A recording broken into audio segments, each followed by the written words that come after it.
Tomatoes would have to be the most popular of the homegrown veggies, and why not? Fresh and sun-ripened from the garden, they are absolutely delicious, and they're pretty easy to grow. I like to grow my own plants from seed. Now, apart from the fact that it's a great way to save money, it means that I can get mine nice and advanced and get them in the ground early, which means that I can get my first crop of juicy tomatoes even sooner. So what do you need?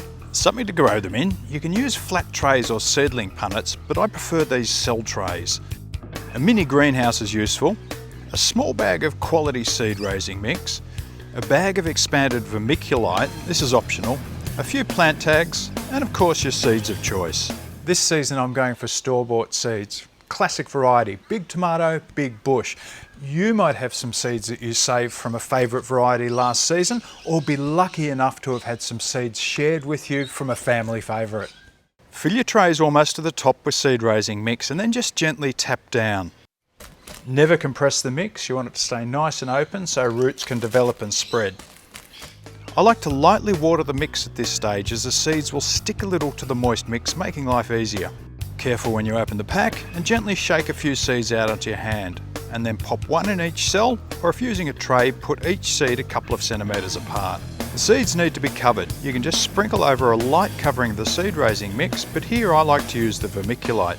Vermiculite is a natural expanded rock mineral and it is super lightweight, so that means it's really easy for your seeds to push up through as they start germinating. It's also really good at retaining moisture, so that means it's kind of like putting a layer of micro mulch on top of all your seeds. Whichever you use, you only need to very lightly cover your seeds, don't bury them.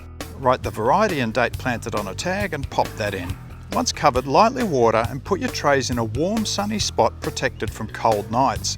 That's where the mini greenhouse can be useful. This spot on our front deck is just about perfect. It's protected from cold nights and wind, and when the sun's out, it's nice and warm and sunny.